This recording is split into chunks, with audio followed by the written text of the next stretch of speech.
In today's rapidly evolving educational landscape, traditional methods of assessment are being supplemented or even replaced by more innovative and engaging approaches.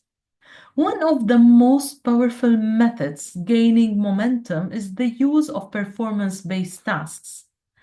Unlike traditional assessments, these tasks require students to demonstrate their knowledge and skills through real-world applications, challenging them to think critically, solve problems, and showcase their creativity. In this video, we will explore everything you need to know about these transformative approaches to learning and evaluation. As the demand for skills like problem solving, collaboration, and critical thinking grows, educational systems are evolving to prioritize authentic learning experiences. Performance-based tasks offer students the opportunity to demonstrate these skills by engaging in activities that require more than just rote memorization. But there's more to it. Performance-based tasks are often part of a larger performance-based assessment system where both the process and the final product are evaluated. In this video, we will look deeply into performance-based tasks, discussing how to design effective tasks and explore how teachers can best evaluate student performance to support deeper learning. This video is documenting a lengthy professional development session which guided a group of teachers on how to design authentic performance-based tasks.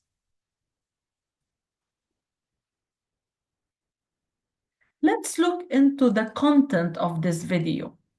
In this video, we will cover a range of important topics to give you a comprehensive understanding of performance-based tasks. We will begin by defining performance-based tasks and exploring how they allow students to apply their knowledge in authentic, real-world scenarios. We will look into the timeline of performance-based tasks development. We will shed the light on what scholars said in their studies about PBTs. Then we will discuss the systematic process schools can follow to implement performance-based tasks, from policy creation to curriculum design. Additionally, we will delve into the key professional development themes required for training teachers to effectively use these tasks and explore various mechanisms for evaluating them, including checklists, rubrics, and peer assessments. Also, we will go into the subject-specific examples of performance-based tasks for mathematics, science, English language arts, social studies, music, visual arts, performing arts, and physical education. Lastly, we will provide those examples across different subject areas and educational phases and share strategies to help teachers identify the core skills which they can evaluate using those examples of PBTs. Keep in mind that all the best practices that we are sharing in this video are focused on supporting teachers to know how to enhance critical thinking, creativity, and 21st century skills through these dynamic learning experiences for students. The origin of the idea. How did it start? A performance-based task is defined as a task involving a real world or stimulating scenarios that allow students to showcase their skills and the application of the content knowledge in a practical context. A performance-based task is often categorized as a form of authentic assessment, meaning that it's designed to mimic real-world challenges. It involves tasks that are directly tied to specific outcomes, such as creating a project, performing a presentation, or solving a complex problem. The focus is on how well a participant can perform under conditions that resemble actual practice or real life stimulation. PBTs have become a cornerstone of modern education, offering students a more dynamic and hands-on way to show what they've learned. These tasks are not just answering questions on a test or a certain reflection in the classroom. They're about applying the knowledge in meaningful and real world contexts. But as educators and students begin to embrace these tasks, it's essential to understand how they fit within the broader framework of the teaching and learning process. Unlike traditional learning opportunities that focus solely on the final answer or result, performance-based tasks often emphasize the process involved, such as planning, decision-making, and collaboration. PPTs have become a key feature of modern educational practices, particularly in disciplines that require critical thinking, problem solving, and the application of knowledge. They originated as part of broader efforts to rethink how we evaluate learning and who we deem to be successful in academic and professional setting.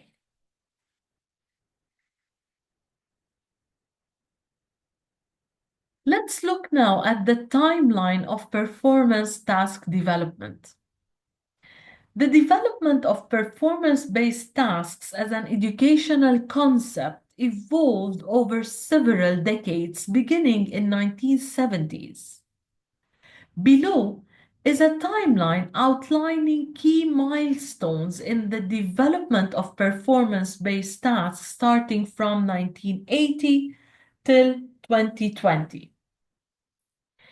1980 was the early foundation and shifting of perceptives regarding PBTs. The 1980s saw an increasing push for more authentic, hands-on learning and assessment tasks that reflect real-world skills.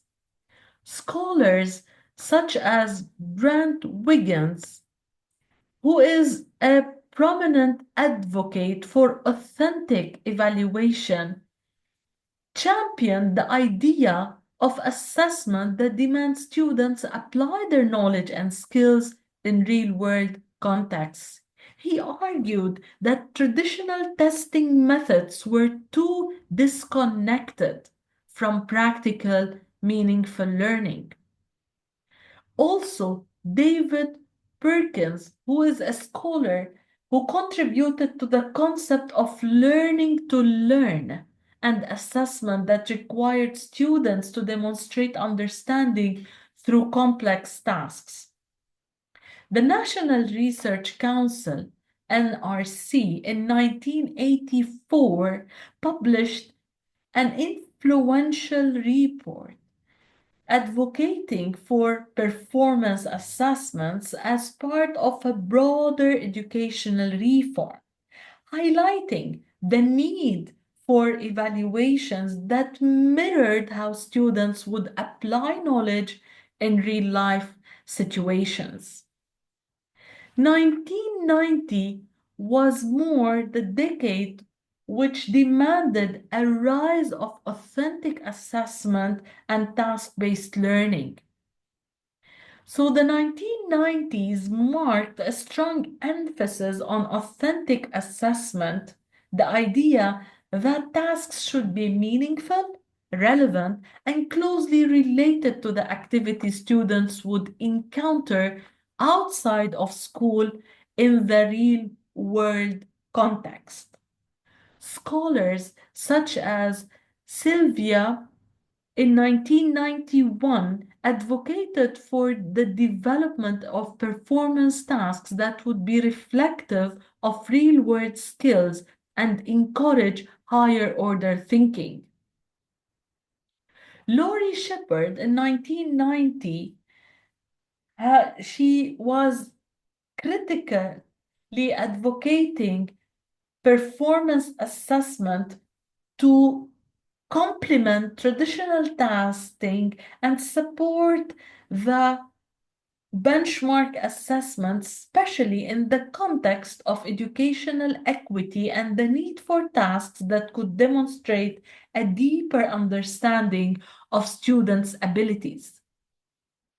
The National Center for Research on Evaluation Standards and Student Testing, CRESST, throughout the 1990s developed frameworks for performance-based tasks and assessments, specifically in the context of K-12 education.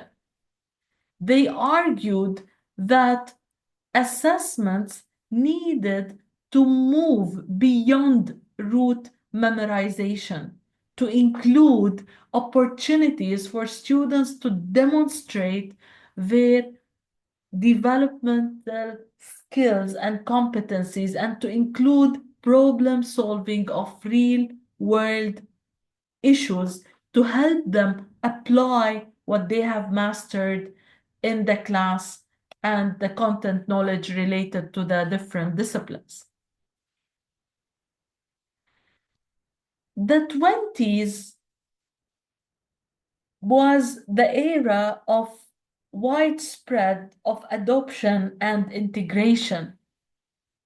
By the early 2000s, the emphasis shifted towards formalizing performance-based tasks and aligning them with educational standards and accountability measures.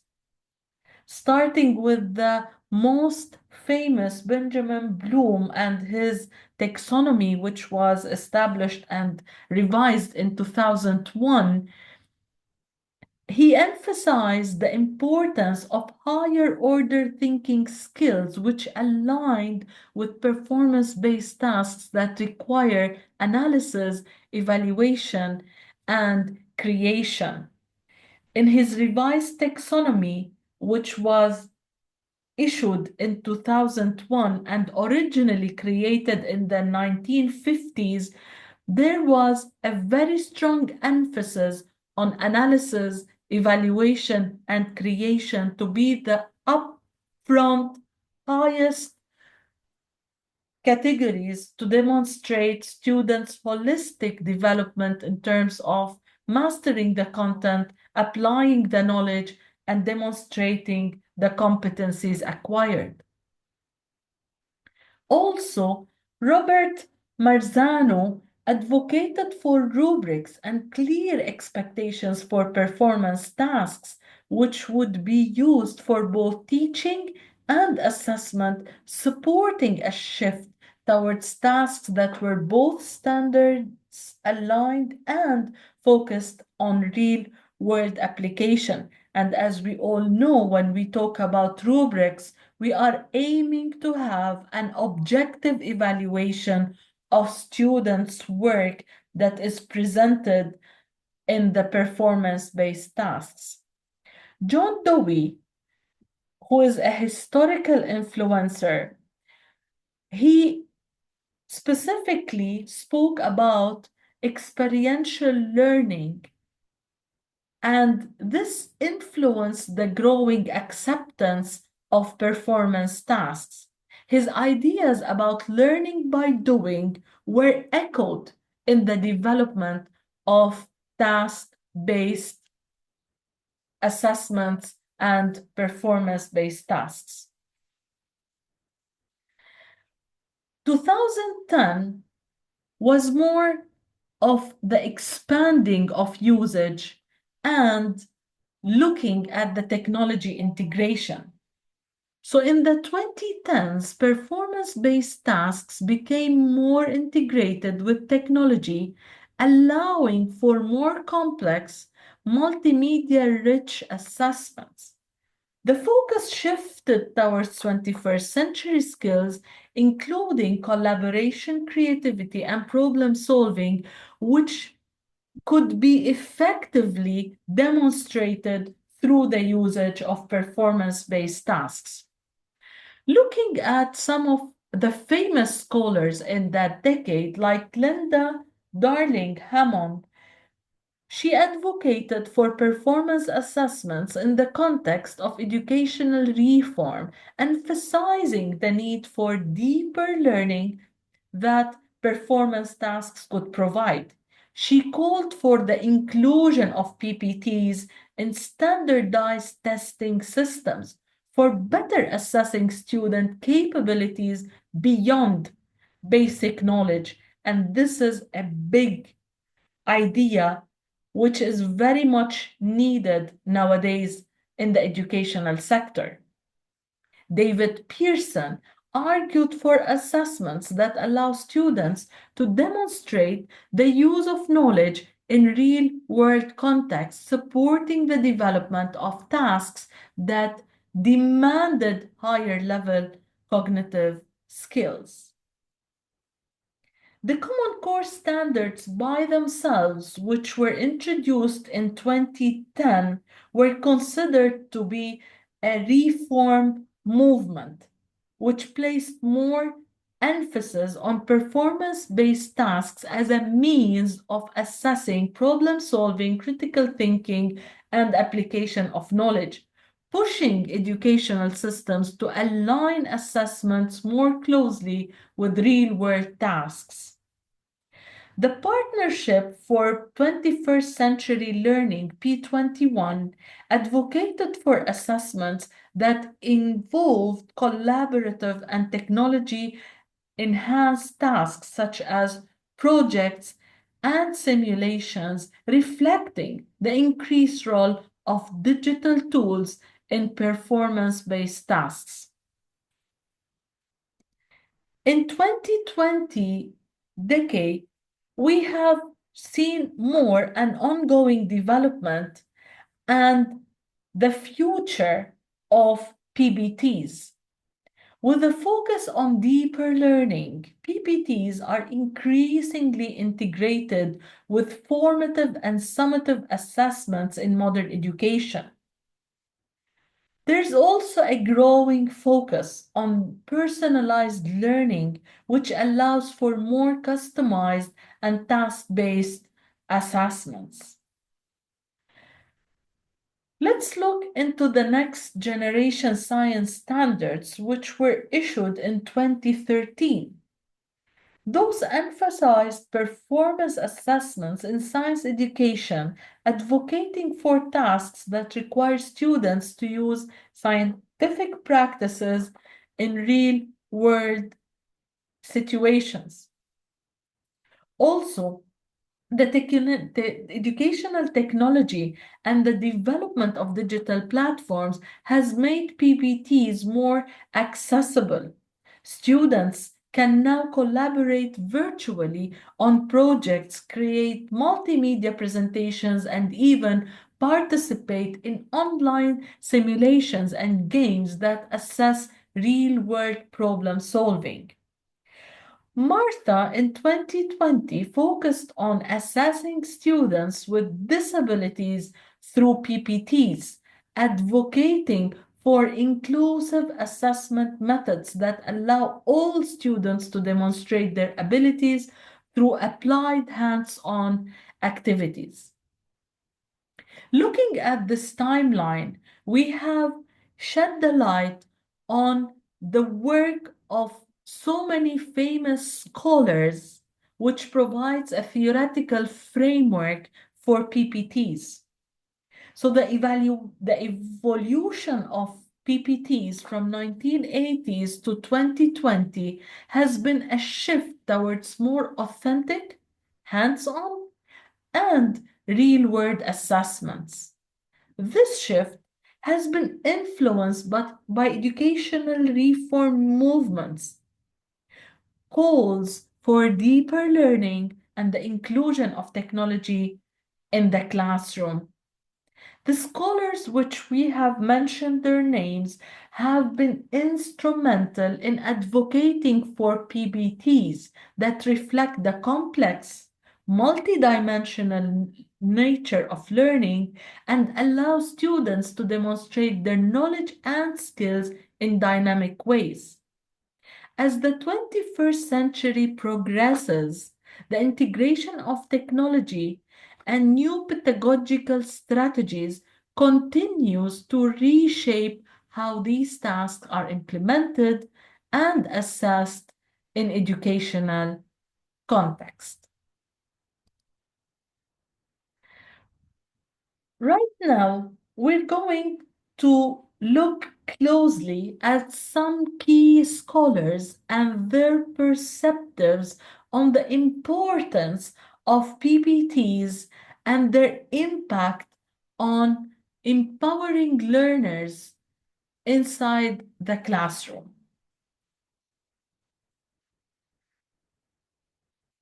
Starting with Grant Wiggins, who's considered to be the godfather of understanding by design and assessing student performance.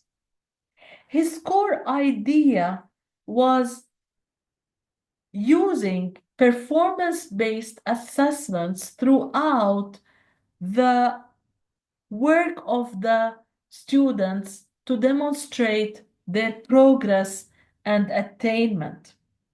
Grant Wiggins was a key proponent of PBAs throughout his career, especially through his work on understanding by design, the UBD, which was first published in 1998 but continued to influence education into the 2000s and beyond. Wiggins emphasized that assessment should be tied to the big idea and goals of the curriculum, focusing on the ability to apply knowledge in real life situations rather than just recalling facts, which nowadays students can get all the facts that they need using the AI tools, using ChatGPT, and all the available other search engines. Why Wiggins' work is important and key for PPTs. Wiggins argued that traditional assessments often fail to measure students' abilities to use knowledge in authentic ways. PPTs, in contrast, require students to demonstrate deeper understanding by applying their learning to realistic problems. He stressed that these tasks encourage critical thinking, problem solving, and the ability to transfer learning to new contexts. His work popularized the idea that assessment should not be just a final judgment of knowledge, but a tool for promoting meaningful learning. He viewed PBAs as a way to connect curriculum, instruction, and assessment in a more integrated and meaningful way. Let's now look at the work that Robert Marzano have done. Robert Marzano is known for his research on assessment practices and his work on effective teaching strategies. While Marzano has a broader focus on education, his research underscores the need for assessments that go beyond memorization and recall. Marzano highlighted that performance-based tasks allow educators to assess higher-order thinking skills. He emphasized that tasks that involve real-world problems and complex challenges help develop critical thinking and creativity, two key skills required in the modern world. By emphasizing authentic assessment, Marzano argued performance tasks help bridge gap between school-based learning and real-life application, which is a big challenge for us nowadays when we look at how the Gen Z generation is trying to fit in the workplace, and we notice the significant gap in the skills required for the graduates nowadays to be successful in their workplace. Marzano's work has influenced educators to incorporate PBTs as part of a broader approach to evaluating and assessing students, where continuous feedback and assessment drive learning and improvement over time. His advocacy for clear rubrics and structured feedback has helped make performance-based tasks more actionable and meaningful in the classroom. Let's look now at Diane Ravitch. She has been a vocal critique of the over-reliance on standardized testing in the US education. While her main focus is on policy reform, she has been an advocate for alternative assessments that move away from high-stakes testing. Ravitch has argued that PBTs provide a more comprehensive picture of student learning. She points out that standardized tests are often limited in their ability to measure creative thinking, collaboration, and other complex skills that students will need in life and the workplace. Ravitch has advocated for more diverse assessments, including PBTs that encourage critical thinking, problem solving, and the ability to apply learning in real-world contexts. Ravitch's critique of standardized assessment has led to increased calls for balanced assessments that incorporate performance-based tasks, helping to shift educational priorities towards more holistic methods of evaluation. Let's now look into the research and the contribution done by Linda Darling-Hammond. Hammond is one of the most influential voices in educational reform. Her research on teacher preparation and assessment focused on the idea that assessments must align with the types of skills and competencies that students will need in the 21st century. Darling-Hammond has argued that traditional testing does not measure the depth of student understanding or their ability to apply knowledge in real-world settings. She supports PBTs as essential for assessing higher-order thinking skills and complex problem solving, which are necessary for success in both higher education and the workforce. Her work stresses that these tasks help students engage deeply with content and promote critical thinking and collaboration. Darling-Hammond's influence has been key in the growing use of PBTs as part of larger efforts to create more equitable and authentic systems of evaluation, particularly in the context of teacher preparation and professional development.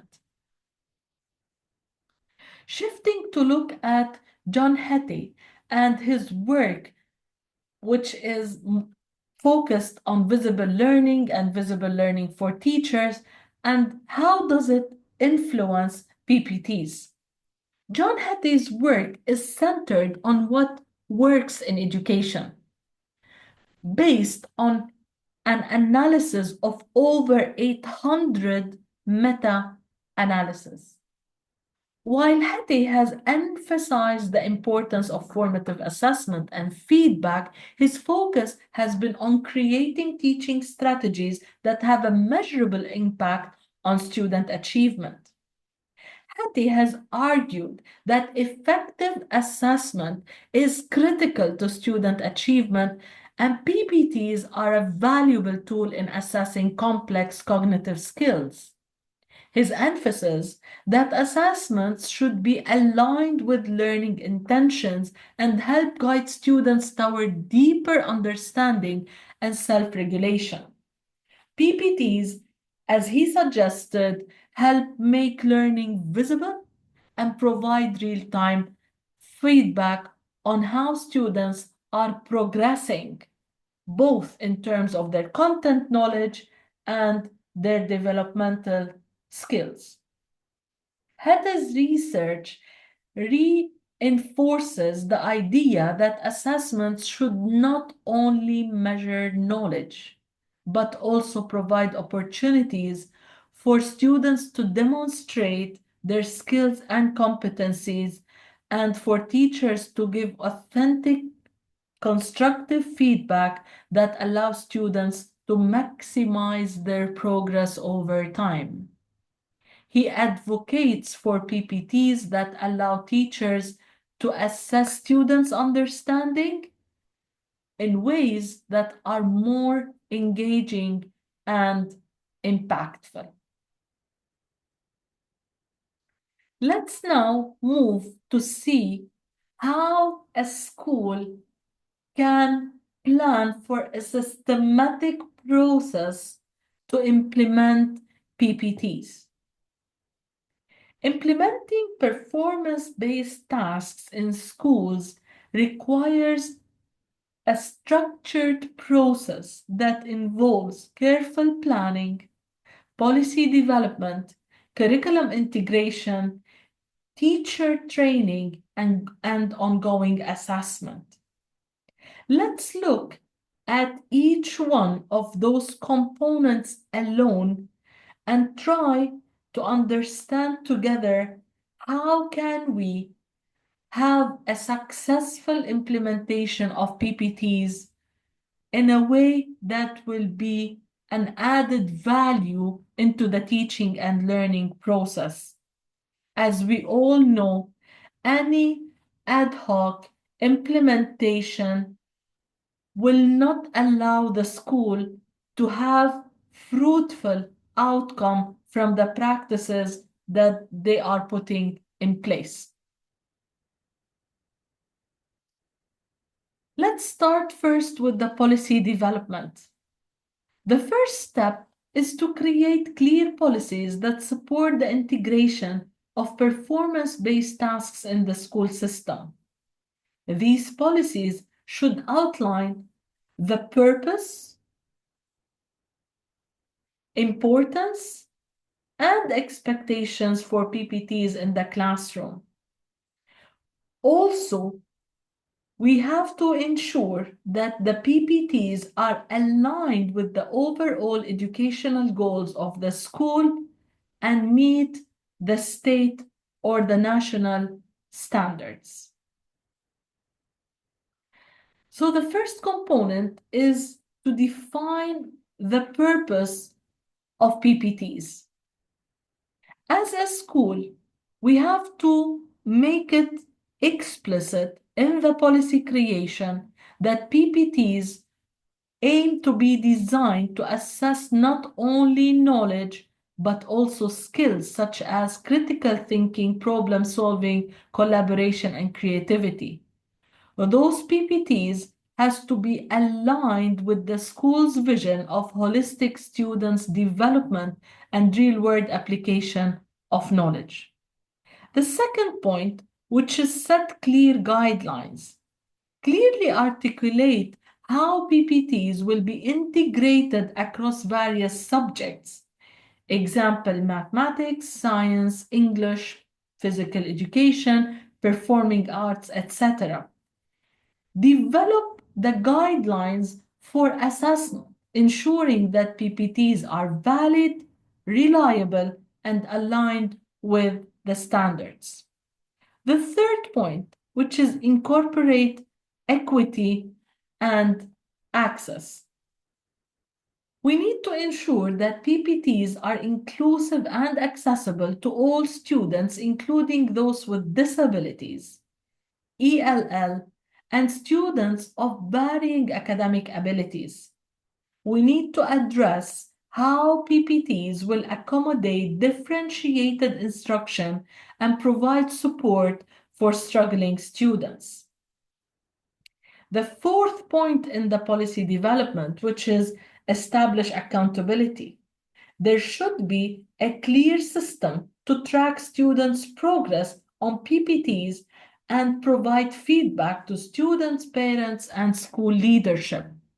We need to explicitly mention in the policies how PPTs are going to be part of the grading and reporting system, while balancing them with other forms of assessment.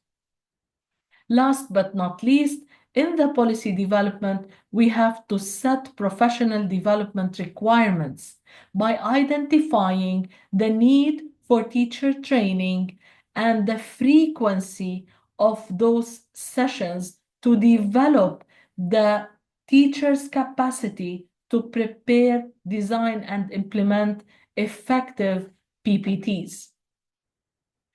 As a summary, the policy document should outline how the integration of PPTs as a primary mode of assessment should start at the beginning of academic year with clear rubrics and expectations for students and parents to keep them informed and engaged.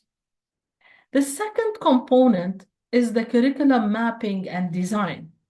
And here we are going to talk about 6 major headings, starting with the review of existing curriculum.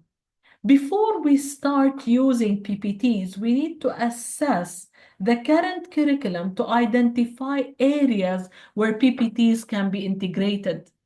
We need to look for the opportunities to replace traditional tasks with performance-based tasks.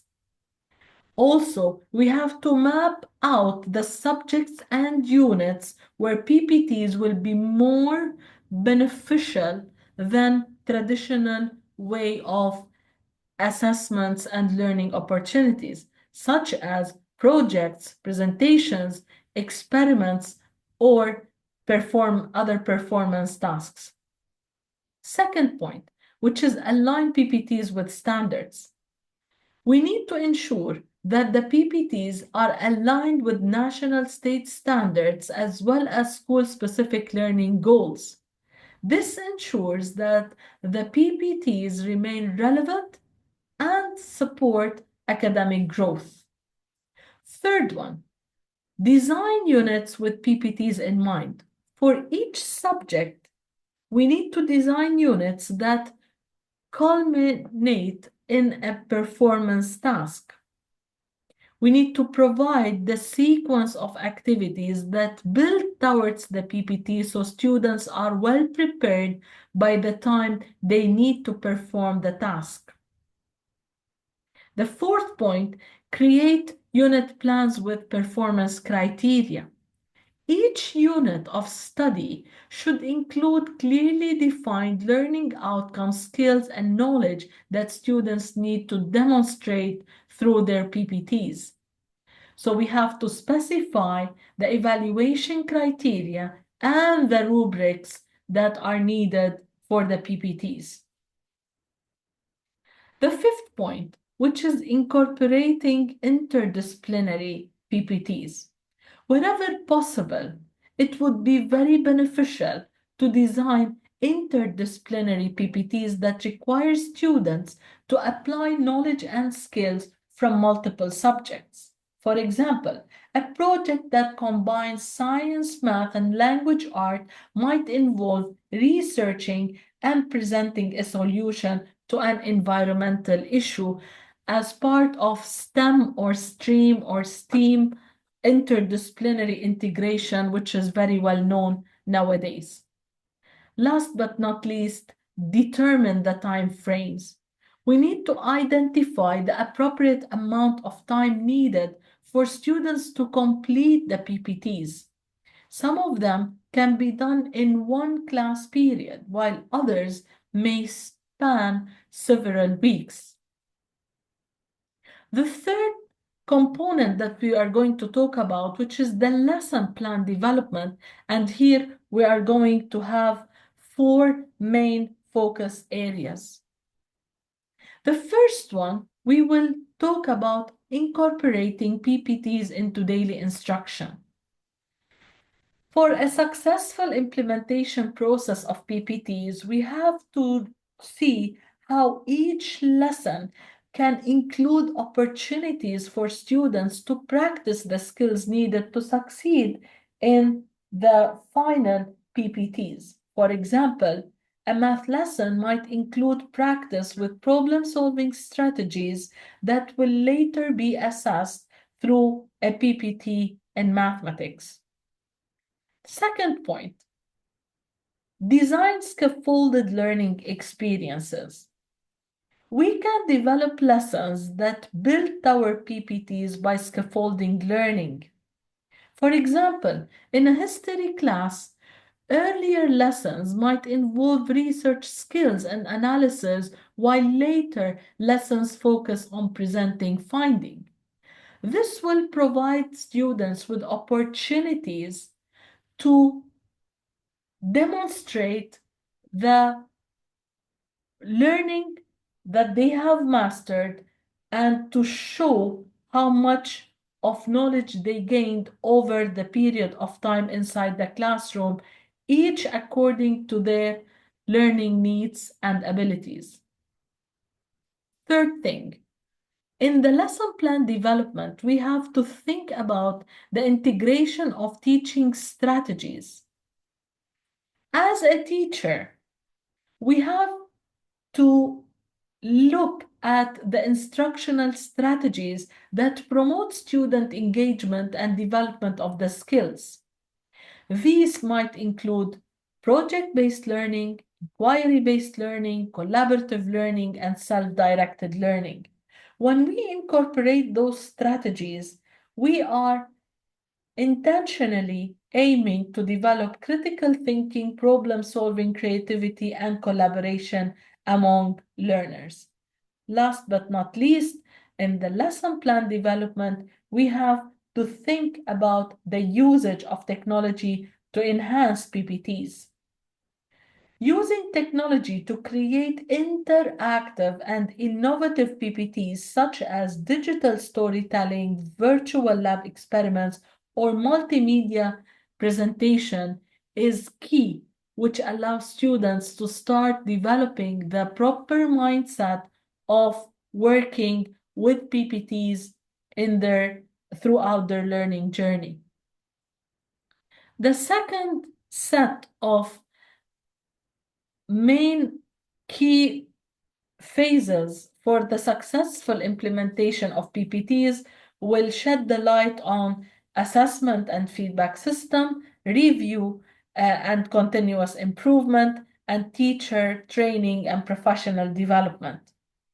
When we talk about assessment and feedback system, we are looking at developing clear rubrics that will outline the specific criteria for assessment, including aspects like creativity, accuracy, communication, and collaboration, which is shared with the students at the beginning of the task to set the expectations clearly. Also, the second point of the assessment and feedback system is looking at ensuring constructive feedback. Students do need to have ongoing feedback throughout the PPT process. This will help them with developing the right mindset mechanism to review and improve their work based on feedback received from teachers over time. It will help them to reflect on their own work and to look at how their ideas started and whether they are heading in the right direction before they reach the final product. Third point in the assessment and feedback system, which is looking at the formative and summative assessment strategies.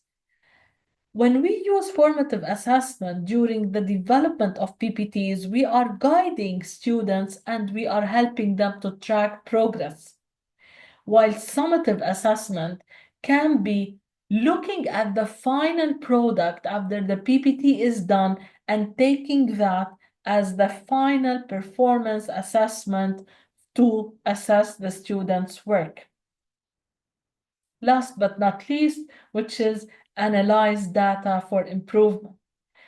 Collecting data from student performance to identify areas for curriculum or instructional improvement is key because PPTs are focused on looking at the process of coming to the final product. So we will be able to assess students throughout every single milestone until the final product is achieved. So using this data to refine the design of future PPTs and adjust instructional strategies is a key practice for the leadership team and teachers at the school. The fifth component, which is review and continuous improvement. As we all know, schools should engage in a cycle of review and improvement to ensure the effectiveness and relevance of PPTs. This starts with analyzing students' performance data to identify trends in student success or areas of difficulty. This will help to refine and improve teaching strategies. The second thing, which is collect teacher feedback. When we gather input from teachers on the challenges they face with PPTs, we are trying to pinpoint the successes and the areas for growth. Automatically, the third point will fall in place because when we will start using the collected teacher feedback and the performance data feedback, we will be able to make realistic and practical adjustments to the curriculum maps, lesson plans, and instructional practices to ensure that PPTs are effective in meeting learning goals. Last but not least, in this specific phase, which is engaging stakeholders.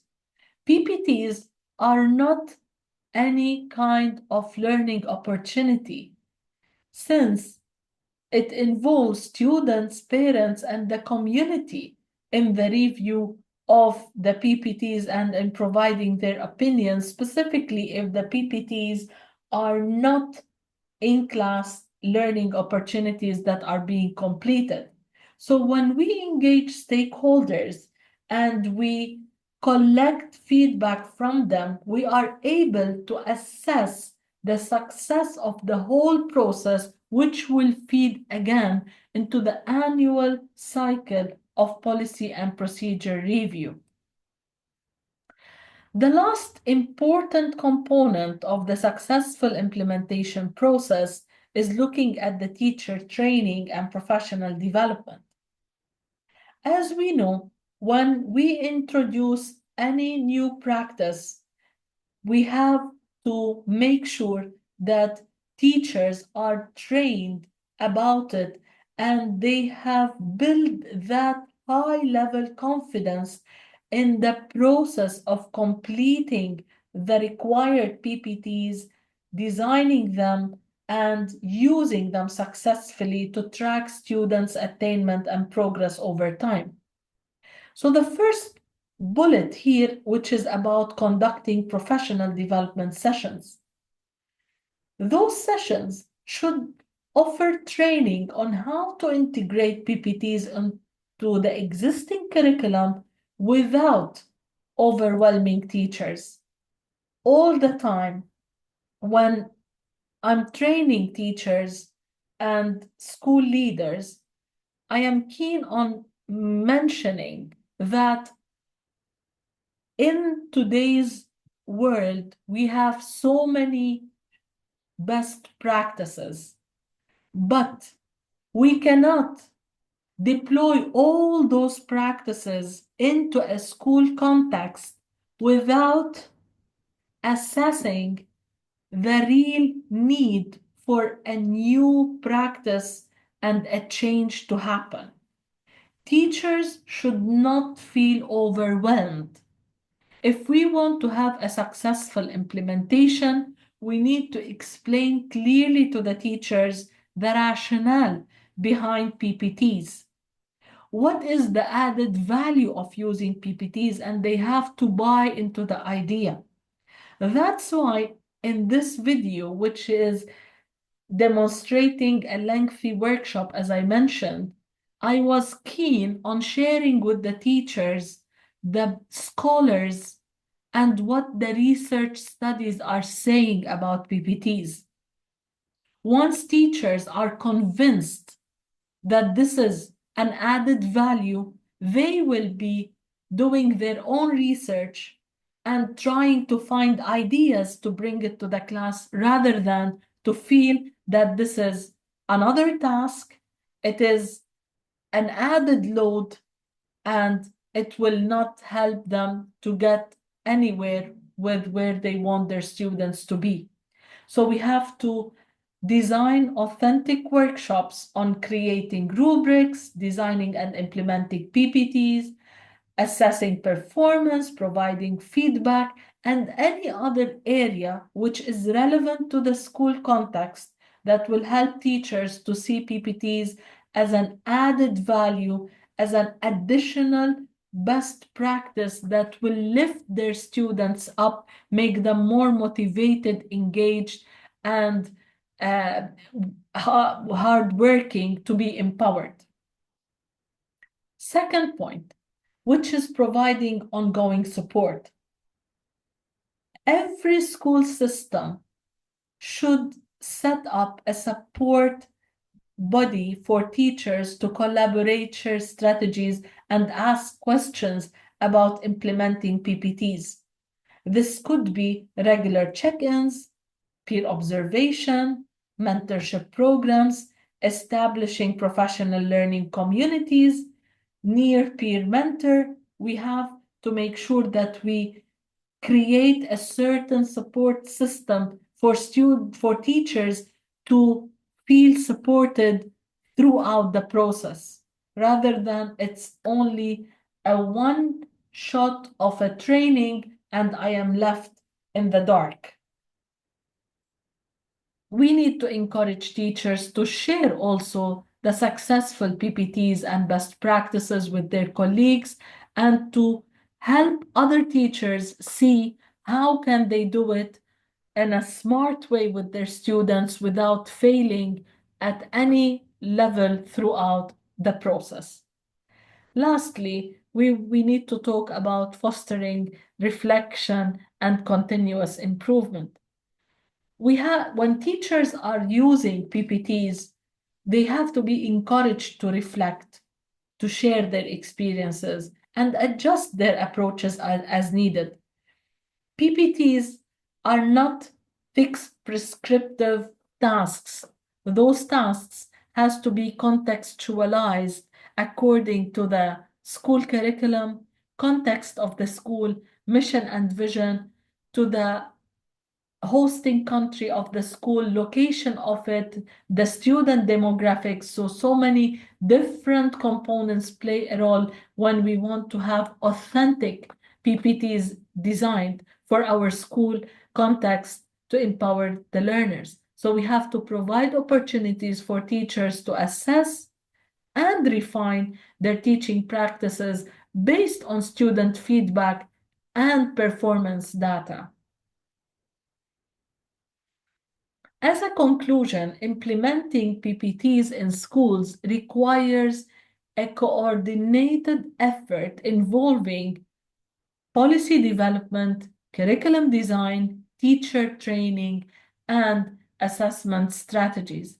By systematically incorporating PPTs into the educational process, schools can foster deeper learning, critical thinking, creativity, and collaboration among students.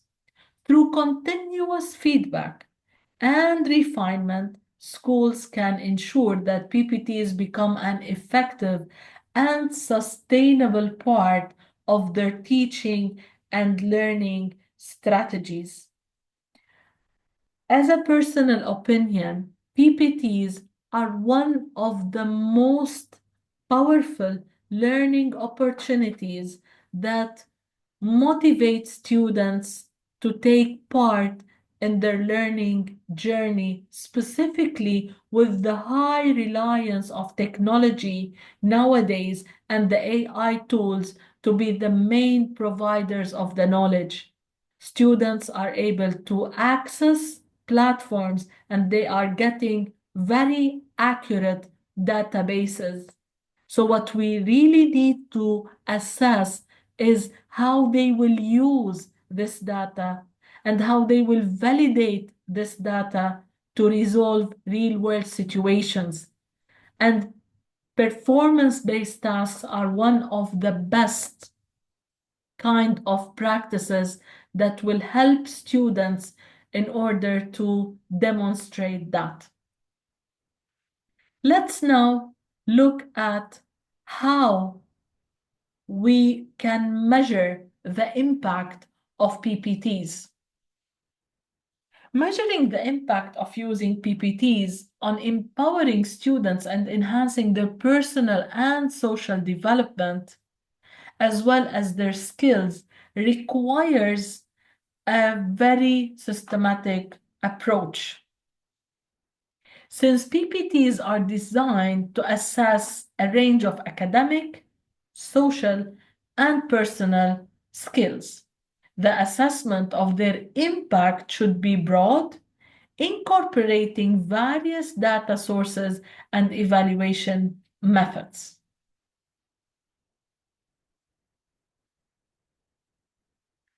First of all, to measure the impact of PPTs, we have to look at how we will measure the academic skill development.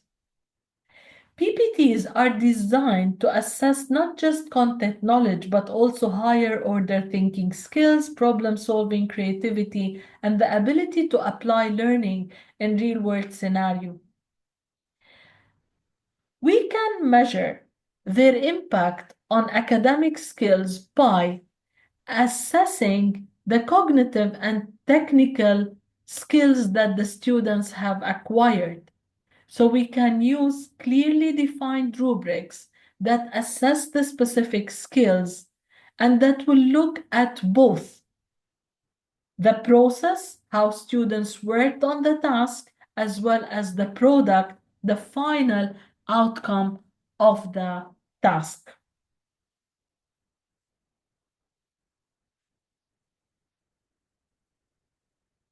Measure personal and social development.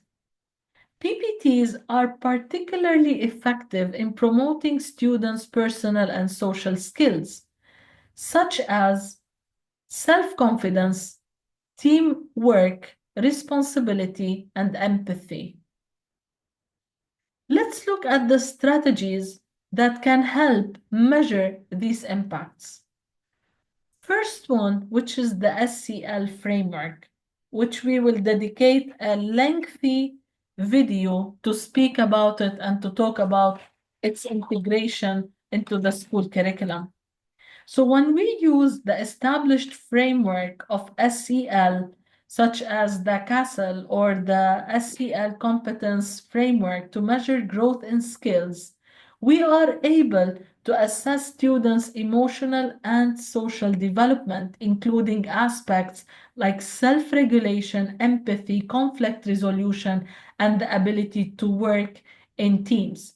Teachers can provide feedback on students' progress, which might be done through observations about how students interact with peers, how they handle challenges, and manage stress or frustration. Also, we can use self-assessment rubrics and peer assessment rubrics to get an insight into how students navigate interpersonal dynamics and intrapersonal abilities.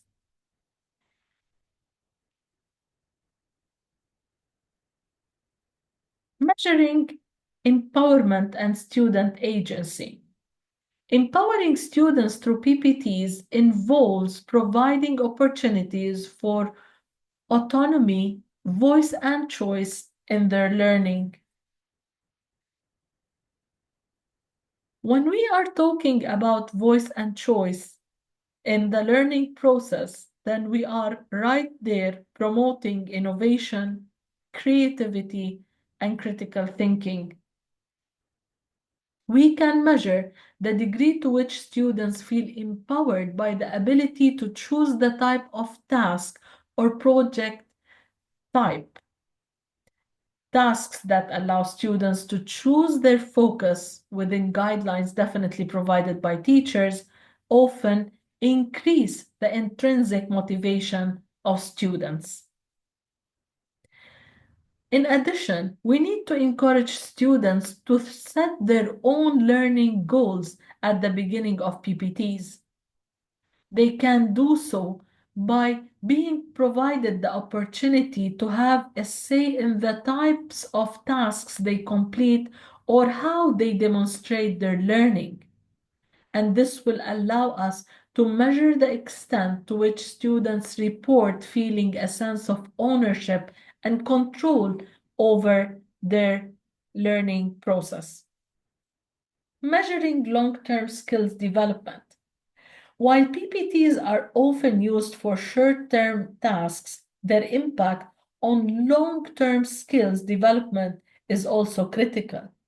These tasks will help students demonstrate their communication, collaboration, critical thinking, and problem solving, all of which are essential for success in the 21st century. We can measure the impact of PPTs on students' preparedness for the workplace by tracking the acquisition of skills that they are employing to complete the tasks and how they reflect on their application of skills learned in PPTs to resolve real-world situations.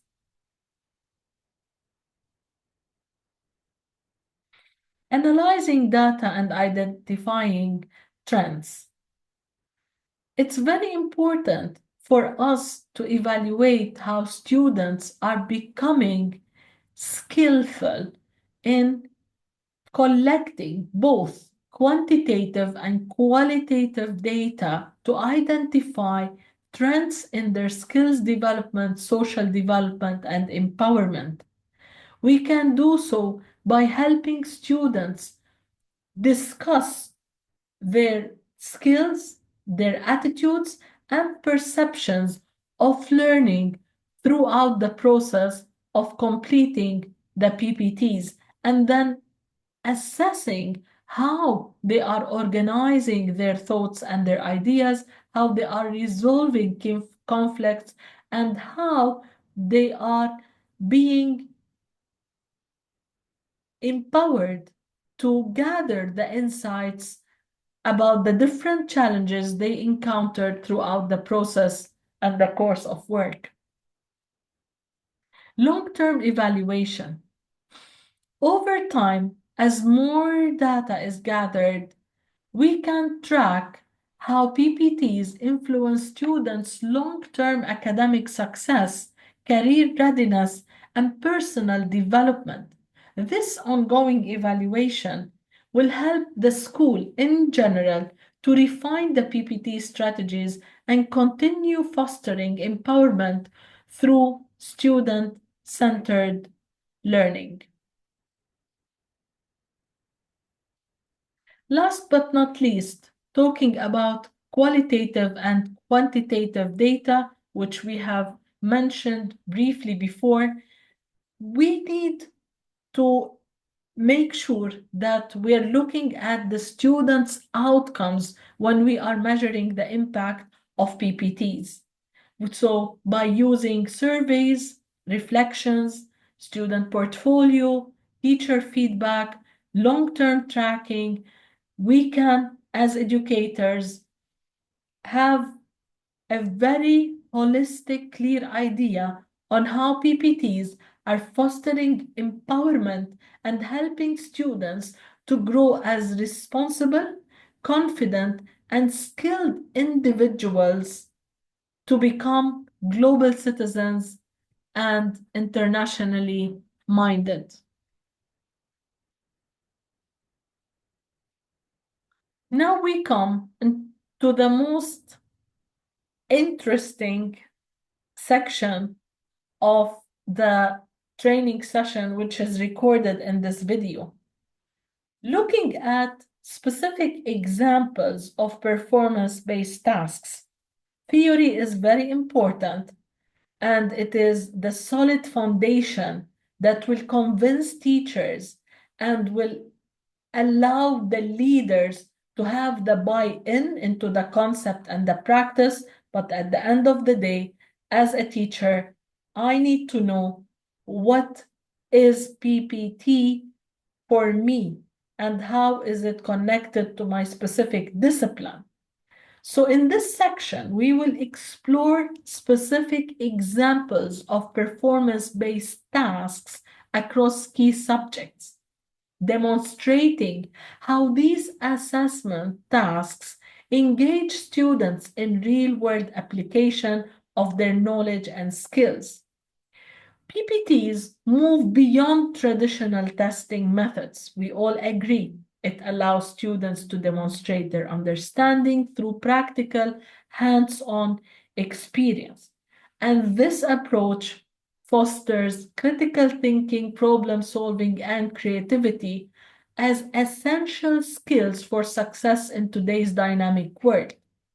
So we will focus on specific tasks that will promote deeper learning and will help to showcase how PPTs can be effectively integrated into the curriculum to assess students' learning in a more meaningful and authentic way.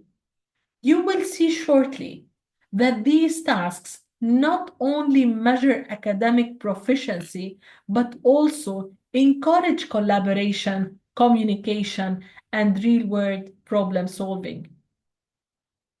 I was telling teachers that any idea which you will see shortly about a PBT, you can take that concept and put it into any of the AI tools such as ChatGPT or Magic School or QueryPod and require further details about the teacher role, the student role, the feedback mechanism, rubrics to evaluate it, criteria, implementation. and get all the different connected details to be convinced about it, and then see where does it fit in terms of the curriculum for you to pilot it, see its impact inside the classroom, and then start deploying it more and more as you go, definitely in coordination with your head of department. So let's start with mathematics. Since I'm a mathematician, so this is my favorite subject.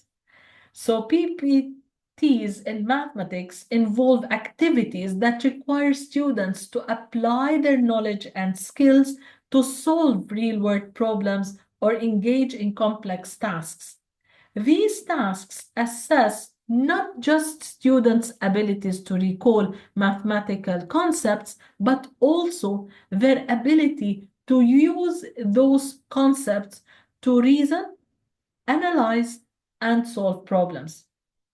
Let's look now at some of the examples for each of the educational phases. At KG level, PBTs tend to focus on foundational mathematical concepts such as counting, shapes, and basic number operations. These tasks are hands-on, interactive, and designed to be engaging.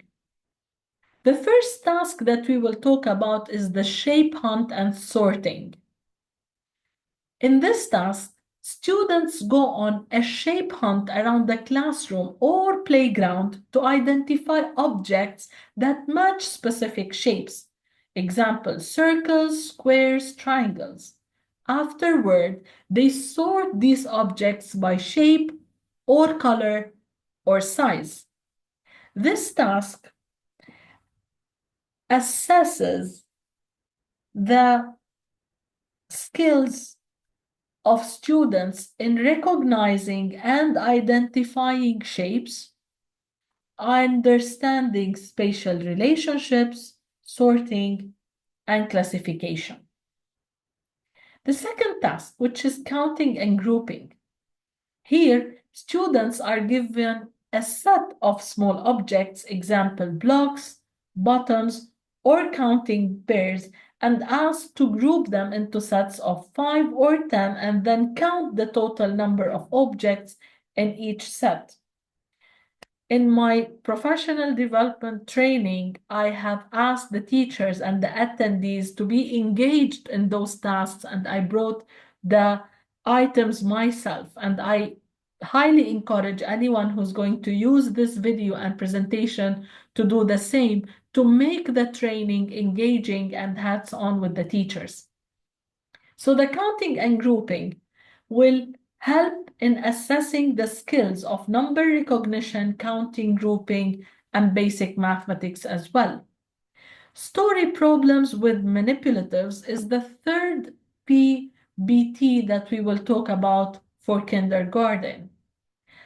In this task, we will use counters or other manipulatives to help students solve simple addition and subtraction problems presented as story problems. For example, you have 3 apples and your friend gives you 2 more. How many apples do you have now? This will help the teacher assess skills of addition, subtraction, problem solving, and number operation. Moving now to elementary. At the elementary level, performance-based tasks become more complex, involving basic arithmetic operations, measurement, data interpretation, and geometric concepts. Our first PBT example here is math journals or word problems. This task, we will ask students to solve multi-step word problem that require them to apply the arithmetic operations. After solving the problem, they explain their reasoning and solutions in a math journal. So it's not only giving the answer, it's about telling the story behind the answer. Here, we will be assessing problem-solving, arithmetic operation, and the ability to explain mathematical thinking. The second task, which is measurement activities. Here, students will be asked to measure the length, width, or volume of various objects using rulers, scales, or measuring cups. They also compare the measurements and discuss which objects are larger, smaller, heavier, or lighter. And then they tell the story about the comparative analysis that they have done regarding the measures. So here we will be assessing measurement, estimation, unit conversion, and comparison. The third one, geometry with art. Here, the task will require students to create geometric shapes and patterns using cut-out shapes or drawing materials. They can then describe the attributes of the shapes by talking about sides and angles and identify them in real world, such as squares and triangles in windows or signs. The skills assessed are geometry, spatial reasoning, pattern recognition, and shape properties. Let's move now to the middle school. At the middle school level, performance-based tasks incorporate more advanced mathematical concepts like fractions, ratios, proportional relationships, algebra, and basic probability. The first task we will talk about is design a store or business. Here, students design a store, set prices for items, and create a budget. They calculate the total cost of various items for different customers, calculate sales tasks, or determine discounts and sales. Skills assessed are arithmetic operation, percentages, budgeting, problem solving, and applying math to real-world context. The second task we will talk about is creating and interpreting graphs. Students collect data on a particular variable, example, temperature, student height, or sports scores over time. They then plot the data on a line graph or scatter plot and analyze trends and patterns. Skills assessed are data analysis, graphing, understanding trends, and interpreting mathematical information.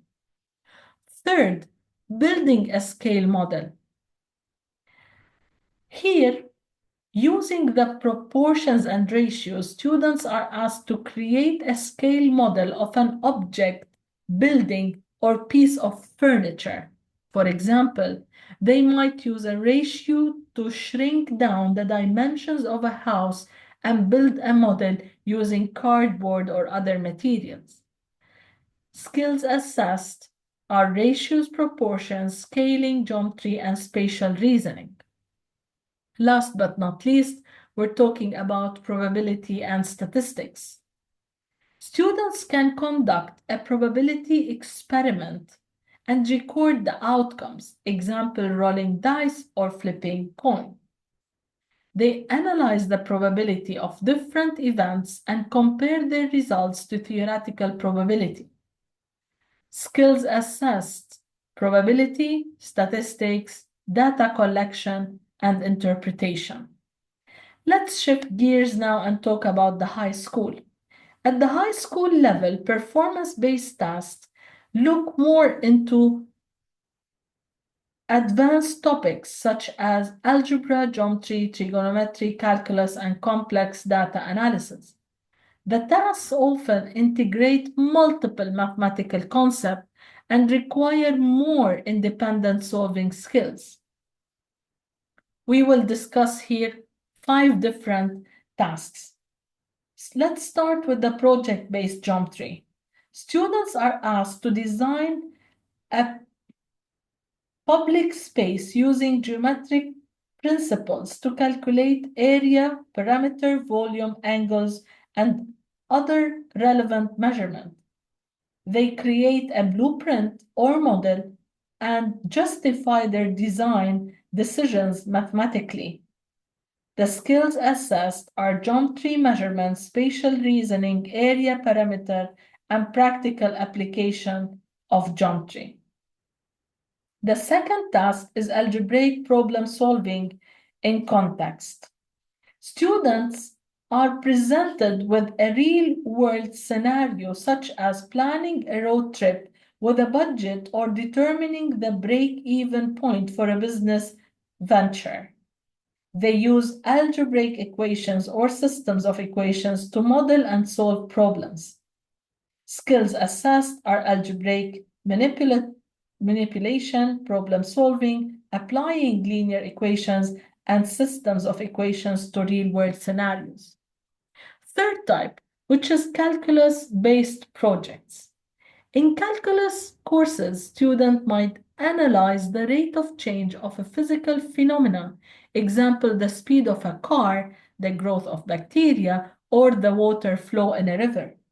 They use derivatives and integrals to model and solve real-world problems. Skills assessed in calculus, derivatives integration, rates of change, modeling real-world phenomena, and mathematical reasoning.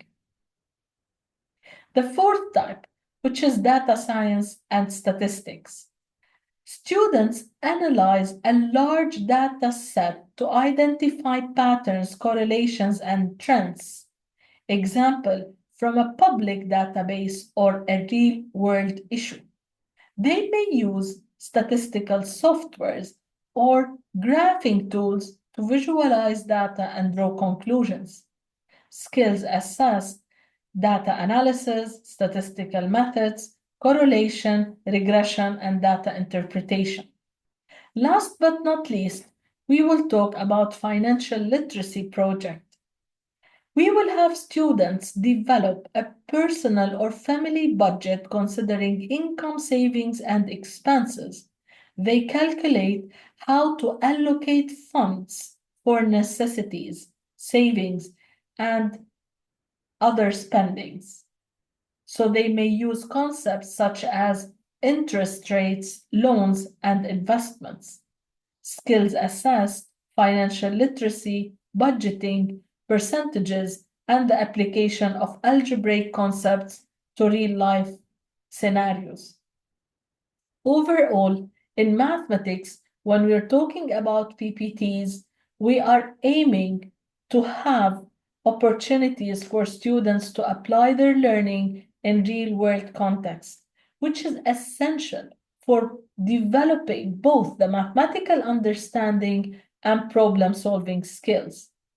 In any of the phases, the complexity of the tasks will depend on the age of the students to support the developmental of more sophisticated mathematical concepts and the application of those concepts to practical situations. The tasks that we spoke about will not only enhance students' mathematical abilities, but also help them connect their learning to everyday life. Let's look now at science as a discipline. PBTs in science involve hands-on, inquiry-driven activities that encourage students to apply scientific concepts, gather and analyze data, and engage in problem solving. These tasks often mimic real-world scientific practices and help students develop critical thinking, problem-solving, and collaboration skills. Let's look now at some specific examples per phase. So, starting with the KG, science tasks focus on basic exploration and observation of simple hands-on activities and experiments.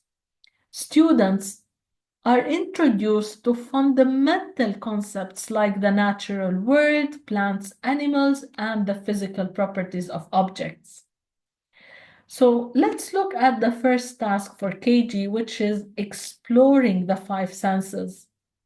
Students will use their senses to explore different materials, example soft, rough, warm, cold, and classify objects based on what they observe. Skills assessed is classification, using senses to gather information about the world, and observation as well.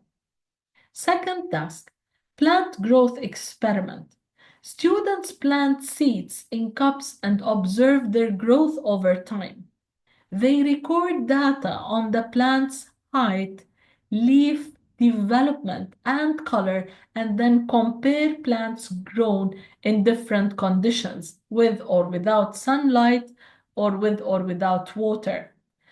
I know that this is a common practice in KG, but what makes it a PBT is when we are asking students to record data. They can record it using words, numbers, or graphs as well to demonstrate their observation. Skills assessed, scientific observation, data recording, understanding the basic needs of plants, and the concept of variables. The third task, which is sink or float experiment. Students test various objects to see if they sink or float in water. They categorize the objects based on whether they float or sink and discuss why some objects float while others sink. Skills assessed, scientific reasoning, experimentation, observation, and classification. The fourth task is weather observations. Here, students can observe and record the weather conditions over a period of time. They may also compare weather patterns with seasons and discuss what kinds of clothes are appropriate for different types of weather. Skills assessed, observation, data collection, and understanding weather pattern. Let's look at the elementary school. At the elementary school, students begin exploring more complex scientific concepts such as ecosystems, matter, energy, the solar system, and basic life science concepts. PPTs focus on hands-on investigations and simple experiments. Let's look at the first task. It is about plant and animal adaptations. In this task, students investigate how animals and plants adapt to their environments. They can choose an animal or plant and create a model or presentation showing how specific adaptations help the organism survive. Skills assessed, research, critical thinking, creative understanding of adaptation and ecosystem. The second task, states of matter investigation. In this task, students explore the three states of matter, solid, liquid, gas, by observing everyday examples. Ice melting, water boiling, or air filling a balloon. They might also create a simple experiment to demonstrate the changes in state. Skills assessed, scientific observation, understanding of physical properties, experimentation, and classification. The third task, energy transformation demonstrations. In this task, students will build simple machines or models to demonstrate how energy is transformed from one form to another. Example, a basic circuit, a lever, or a pulley system. Skills assessed, engineering, understanding energy transformation, problem solving, and application of scientific principles. The fourth task, soil composition and plant growth. In this task, students conduct an experiment where they grow plants in different types of soil or environments to see how soil composition affects plant growth. They record observation and make predictions based on their findings. Skills assessed scientific method, hypothesis, experimentation, observation, understanding plant growth, and soil properties. The fifth task, which is ecosystem and food chain exploration. In this task, students create a model or diagram of an ecosystem, including plants. They explain how energy flows through the ecosystem and discuss food chains and webs for herbivores, carnivores, and decomposers. Skills assessed, understanding ecosystems, food chains, research, and presenting scientific ideas. Moving now to the middle school. In the middle school, science tasks become more complex, with students delving into topics like cells, genetics, chemical reactions, and earth science. PBTs at this level emphasize experimentation, data analysis, and scientific inquiry. Let's discuss some of the tasks, such as chemical reactions experiment, which is well known to happen in the science lab, and students, they observe changes, they write the lab reports, and teachers, they assess their conduction, control of experimentation, data analysis, drawing conclusions, and understanding chemical reactions. Second task, investigating the water cycle. Students can create a mini water cycle model using a plastic bag, water, and a sunny window. They observe how water evaporates, condenses, and precipitates, modeling the processes of water cycle. The skills assessed, conducting experiments, and scientific observation, as well as understanding the Earth's water cycle. Third one, genetics and heredity simulation. Using a simulation or hands-on activity, students can predict the genetic traits of offsprings based on parent traits. The skills assessed is understanding genetics, heredity probability, and scientific modeling. Last but not least, we will talk about earthquakes and volcano investigation. Students build a simple model of a volcano and they demonstrate how earthquakes and volcanic eruptions occur. They might measure and record data on how far the lava flow reach based on different variables. Skills assessed, understanding of geological processes, data collection, problem solving, and scientific modeling. One more task for middle school is designing an ecosystem.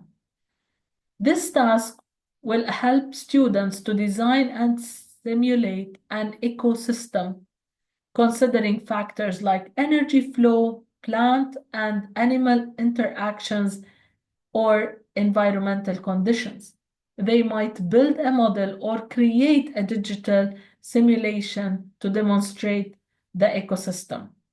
Skills assessed, understanding ecosystems, energy flow, interactions between organisms, and application of scientific concepts. Going now to the high school. In high school, students engage with more advanced topics such as biology, chemistry, physics, and environmental science. PPTs in this phase often involve more sophisticated experiments, data analysis, and application of scientific principles. Let's look at the first task, which is designing a water filtration system. Students can be asked to design and test a water filtration system using household material. Example, sand, gravel, charcoal. They evaluate the effectiveness of their systems and present their findings. Skills assessed, engineering, problem solving, scientific testing, data analysis, and communication. The second one, which is ecology and population growth study. In this task, students investigate the effects of environmental changes on population growth using real-world data or simulations. They might model how a population increases or decreases based on factors like food supply, predation, and habitat conditions. Skills assessed, understanding ecology, data analysis, mathematical modeling, and scientific reasoning. The last task, which is climate change simulation. In this task, students simulate the effects of climate change on an ecosystem or the environment using a computer model or by conducting experiments that mimic real-world conditions. Example, increasing temperature, CO2 levels, or change in climate due to the global warming. They present the results and propose possible solutions to mitigate climate change. Skills assessed, understanding climate science, environmental impact, data analysis, and problem solving. To wrap it up, PPTs in science across the different phases will allow students to engage deeply with scientific concepts in hands-on and practical ways to act as junior scientists. These skills help students develop critical thinking, problem solving, and inquiry skills by providing real world context for their learning. So, as students progress through the educational system, these tasks become more complex and sophisticated, fostering a deep understanding of scientific principles, nature of science, and the scientific method. Let's move now to English language arts. PPTs in ELA focus on evaluating students' abilities to apply their reading, writing, listening, speaking, and critical thinking skills in authentic contexts. These tasks are often designed to reflect real-world uses of language, helping students to develop communication, comprehension, and analytical skills. Let's look now at some examples related to different phases. At the KG level, PPTs are designed to assess early literacy skills, including letter recognition, phonical awareness, basic sentence formation, and the ability to engage with simple texts. The first task is focused on reading aloud and story retelling. In this task, students will listen to a short story or picture book read aloud by the teacher and then retell the story in their own words, either verbally or with the help of pictures. Skills assessed, listening comprehension, memory recall, sequencing, and verbal expression. Second task, interactive story creation. In this task, students work with the teacher or peers to create a simple story using a combination of pictures and words. They may choose characters, settings, and events to form a narrative. Skills assessed, creativity, narrative structure, oral language skills, and understanding story elements such as the beginning, middle, and end.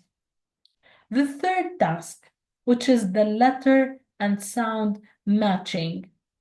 In this task, students participate in a hands-on activity where they match pictures of objects with the corresponding first letter. They also practice identifying the sounds of the letters. Skills assessed, phonic awareness, letter sound correspondence, and basic literacy skills. Fourth task, name writing and sentence formation. In this task, students will write their names and simple sentences such as, I see a cat or the dog runs.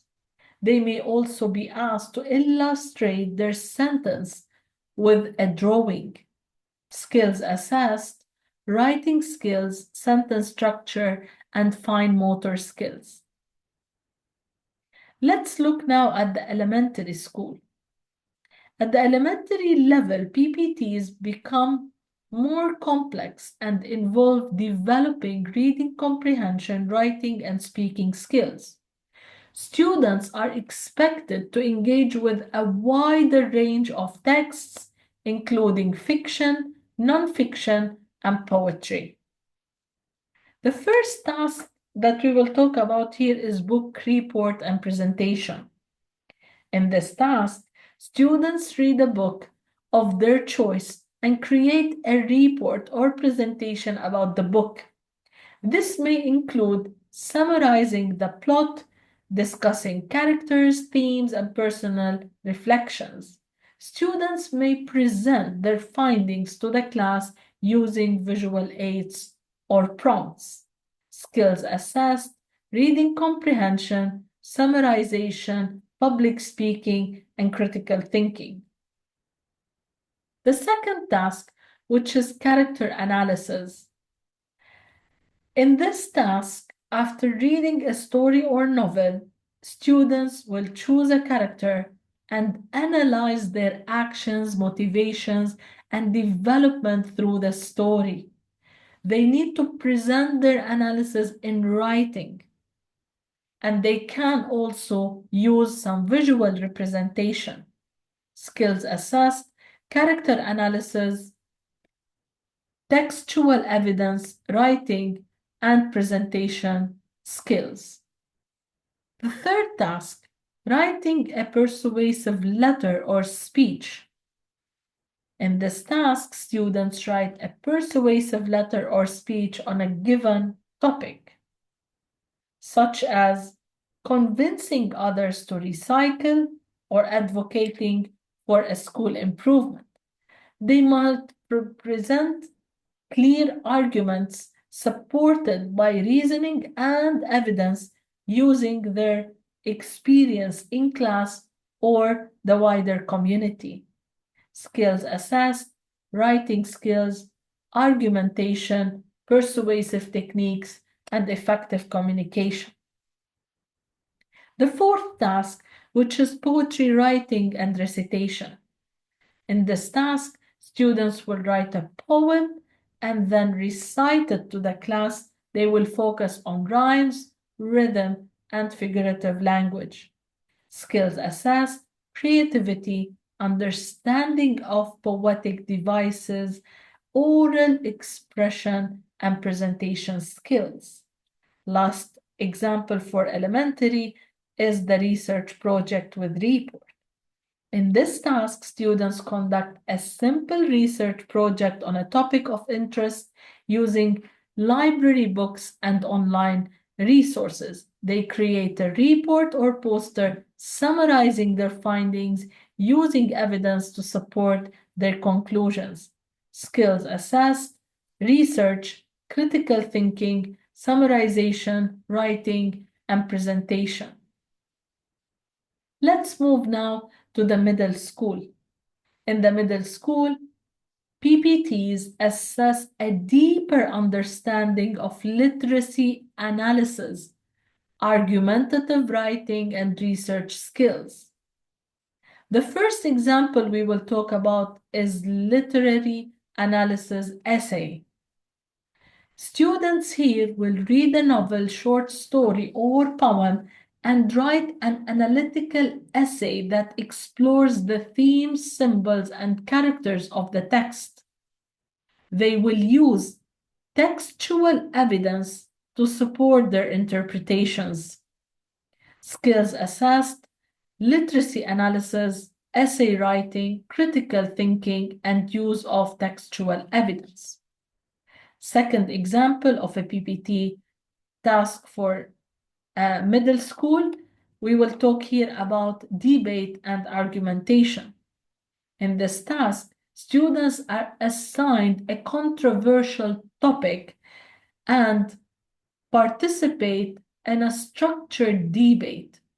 They present clear, logical argument, refuse opposing view points, and provide evidence to support their positions. Skills assessed, argumentative writing, public speaking, critical thinking, and the ability to engage in structured debates. The third example is research paper and presentation. In this task, students select a topic for research, gather information from multiple sources, and write a research paper.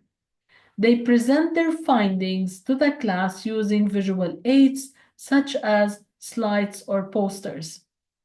Skills assessed, research skills, writing, synthesis of information, presentation, and speaking skills. The fourth PPT example here is creative writing project. In this task, students will write a short story, poem, or script based on a given prompt. Example, a day in the life of a character from history. They are encouraged to explore narrative structure, character development, and themes. Skills assessed, creativity, writing skills, storytelling, and the ability to develop characters and plot. Last one, compare and contrast essay. In this task, students read two texts, two novels, two poems, two articles, and then they write an essay comparing and contrasting their themes, characters, and structures. They must use specific examples from the text to support their analysis. Skills assessed, comparative analysis, writing, critical thinking, and use of textual evidence. Let's move now to the high school. At the high school level, PPTs become even more sophisticated, requiring students to analyze complex texts, write research-based essays, and engage in critical discussions on a wide range of topics. The first example we will talk about here is literacy analysis research paper. In this task, students write an in-depth research paper on a work of literature or a literary theme, using secondary sources to support their analysis. They focus in their work on the work of a particular author, literary movement, or thematic study. Skills assessed, research skills, analytical writing, thesis development, and integration of secondary sources. Second example, argumentative essay. In this task, students write a persuasive essay on a current social, political, or ethical issue, taking a clear stance and presenting the well-reasoned arguments. They must address counter-arguments and support their views with credible evidence from sources. Skills assessed, argumentation, writing skills, critical thinking, and use of evidence. Third example, oral presentation and discussion. In this task, students research a topic and deliver a formal oral presentation. They respond to questions from their peers inside the classroom and engage in a discussion about their topic. Skills assessed, public speaking, research, critical thinking, and the ability to respond to questions. Fourth example is creative writing portfolio. In this task, students create a portfolio of their creative writing, including short stories, poems, and essays. They revise and edit their work to demonstrate their writing process and growth. Students may also write a reflective piece about their writing journey. Skills assessed, creativity, writing skills, revision, and the ability to reflect on writing process. The fifth example is literature circles and group analysis. In this task, students read a piece of literature in small groups and engage in discussions that explore the themes, characters, and structure of the task. But each student is assigned to a specific role, and they present their group's analysis to the class. So one student will be the discussion leader, one student will be the summarizer, one student will be the questionnaire. So each one will have a specific job to do and complete. Skills assessed, group collaboration, reading comprehension, analytical thinking, and oral communication. Last but not least is the research project and digital presentation. In this task, students research a topic in depth and create a digital presentation, which include research findings, analysis, and visual aids to support the discussion. Skills assessed is research, synthesis of information, digital literacy, and presentation skills. Let's move now to another discipline, which is social studies. PBTs in social studies provide opportunities for students to engage in real-world learning, exploring historical events, understanding geography, and analyze social, political, and economic systems. Let's start with the KG examples of PPTs. The first one is community helpers role play. In this task, students role play different community helpers, such as firefighters, doctors, teachers, and explain what they do for the community. This activity helps students understand the concept of community roles and cooperation. Skills assessed, understanding community roles, oral communication, and social emotional learning. The second task, map exploration and simple map creation.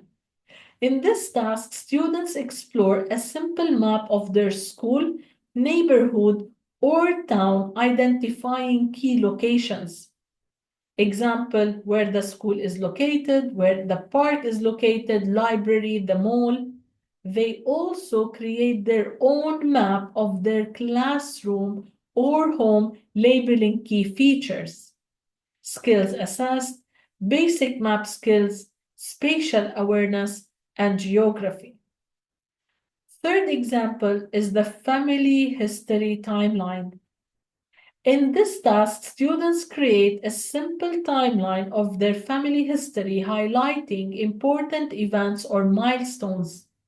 Example, birthday of siblings, family vacations, and they may draw pictures to represent these events. Skills assessed, understanding timeline, sequencing events, and family history. Fourth example is cultural exploration through art. In this task, students learn about different cultures through art, music, or clothing. They may create artwork such as a flag or traditional clothing from a specific culture. Skills assessed, cultural awareness, creativity, and understanding diversity. Moving to the elementary school. In the PBTs, students will demonstrate through activities how they will integrate reading, writing, and critical thinking with their exploration of historical events, geography, and the role of citizens. The first example is about community modeling. In this task, students design a model of their community or a historical settlement using materials like cardboard, clay, and markers. They include key features such as schools, houses, roads, and parks, and explain their choices. Skills assessed, understanding communities' spatial awareness, creativity, and presentation skills. The second example is historical figure biography and presentation. In this task, students research a historical figure and write a short biography about it. They then present their finding to the class, highlighting the figure's contributions and significance. Skills assessed, research writing, speaking, and historical understanding. The third task, government role play, which could be a mock election. In this task, students participate in a mock election by researching a candidate or creating a fictional candidate. They present their platform and hold an election in the classroom, teaching about democracy and civic participation. Skills assessed, understanding government, public speaking, persuasive writing, and critical thinking. The fourth task, which is creating a local history museum exhibit. In this task, students research a significant event or historical period in their community's history, and they create a museum exhibition. Example, founding of the town, local landmarks. This include visual displays and a written explanation of the event's significance. Skills assessed, research, critical thinking, creativity, and historical analysis. Last one, which is comparing ancient civilizations. In this task, students research an ancient civilization, example, Egypt, Greece, Rome, and create a presentation or diorama that shows key aspects of that civilization's culture, government, and daily life. Skills assessed, research, creativity, historical understanding, and presentation skills. Moving to the middle school. The first task we will talk about is mock constitutional convention. In this task, students simulate a constitutional convention where they create their own country's government. They develop a constitution and discuss issues like the structure of government, rights of citizens, and law-making process. Skills assessed, understanding of government systems, critical thinking, collaboration, and negotiation skills. Second task, historical debate. In this task, students research a historical event and participate in a debate arguing different perspectives on this topic, such as the causes of American Reformation, the role of women in history. This task will encourage them to use the evidence to support arguments. Skills assessed, research, argumentation, public speaking, critical thinking, and historical analysis. The third task, geographical investigation. In this task, students analyze a specific region's geography, climate, and natural resources and create a report or digital presentation to explain how these factors impact the people living there. Example, agriculture, trade, or settlement patterns. Skills assessed, geographic literacy, research, critical thinking, and writing communication. The fourth example is the World War II research project.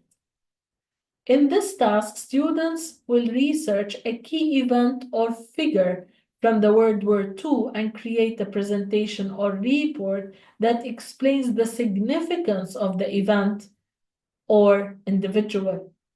This may include creating a timeline, a multimedia presentation, or a diorama. Skills assessed, research, historical analysis, creativity, and presentation skills. The last task that we will talk about for middle school is related to creating a business plan. In this task, students work in groups to create a business plan for a new company. They research the market, create a product or service, and outline how the business will make money, taking into account basic economic principles. Skills assessed, understanding of economics, teamwork, writing, and entrepreneurship. Let's look now at the examples related to the high school. The first example will be research paper on a historical topic. In this task, students will choose a significant historical event or figure and conduct extensive research to write a research paper. The paper should include multiple perspectives and usage of primary and secondary sources. Skills assessed, research, critical thinking, writing, and historical analysis. The second task, which is the Model United Nations, or what is well known to be the MUN. We can have students participate in a MUN conference representing a country and debating global issues such as climate change, international conflicts, or human rights. They research their assigned country's position on the issues and present arguments at the conference. Skills assessed, public speaking, research, diplomacy, collaboration, and understanding of global issues. Third example, simulating a Supreme Court case. In this task, students simulate a Supreme Court case by researching a real case, understanding both sides of the argument, and presenting legal arguments. They will have to write a decision based on the case they simulated and to provide all the different justifications to support their decision. Skills assessed, understanding of the judicial system, legal research, argumentation, and writing skills. The fourth task is historical documentary creation. In this task, students will create a documentary or video presentation on a historical event such as the Civil War or the Cold War. They use historical evidence, interviews, if possible, and digital tools to produce the documentary. Skills assessed, research, creativity, multimedia skills, and historical analysis. The fifth example is the economic impact study task. Here, students will analyze a current economic issue, example, poverty, inflation, unemployment, and produce a report that explains the issue, its causes, and potential solutions.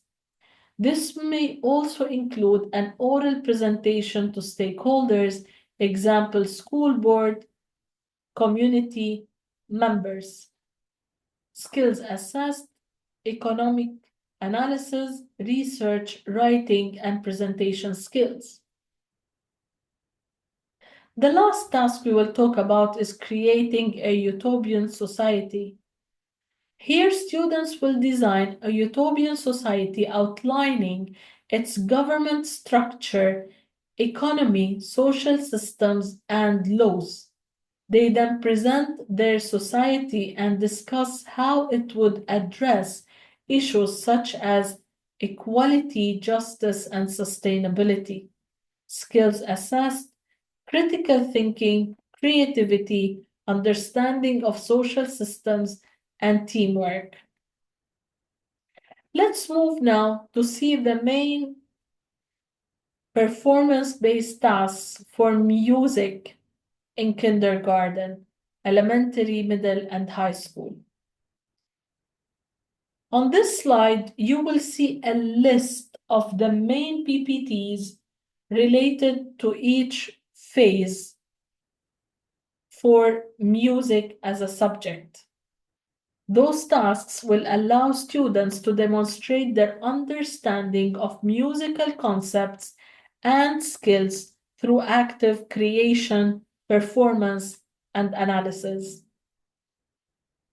In this slide, we are looking at visual arts examples of performance-based tasks for kindergarten, elementary, middle, and high school. For visual arts, we will be focused on allowing students to demonstrate their understanding of artistic concepts, techniques, and processes to demonstrate their creativity, technical skills, artistic expression, and how they are increasingly developing the complexity of the understanding of the content subject.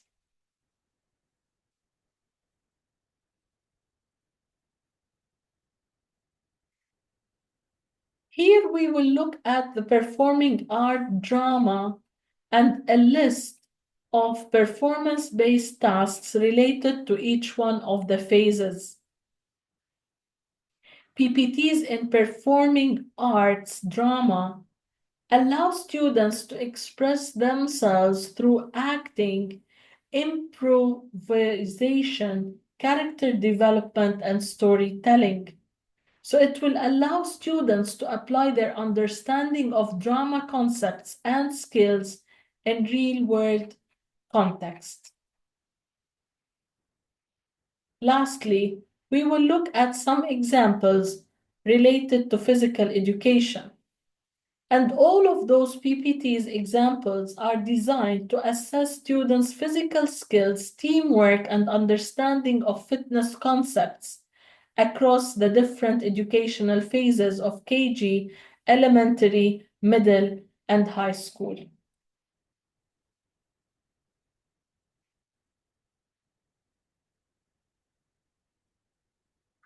As you have seen, performance-based tasks are not just an alternative assessment and evaluation method. They're a powerful tool that empowers students to demonstrate their learning in meaningful ways. By shifting the focus from memorization to application, critical thinking, and creativity, we're helping students develop the skills they need for success in the real world. Whether you are a teacher looking to integrate PBTs into your curriculum or a student aiming to deepen your understanding, the key takeaways is clear. These tasks provide an opportunity for growth, self-reflection, and meaningful achievement. We hope this video has given you a deeper understanding of performance-based tasks and how they can transform the way we approach teaching and learning.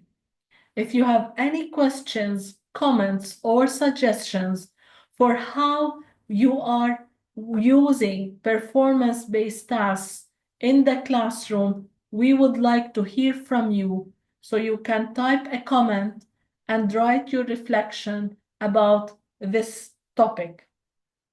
Please feel free to leave your thoughts in the comments section, whether it is an inquiry, a recommendation, or just want to share your own experiences.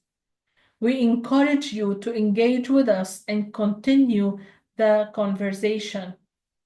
If you would like to have this presentation as a PDF, type in the comment and we will be more than happy to share it with you, specifically for the examples which we did not elaborate a lot about related to the disciplines of music, visual art, performing art, and physical education.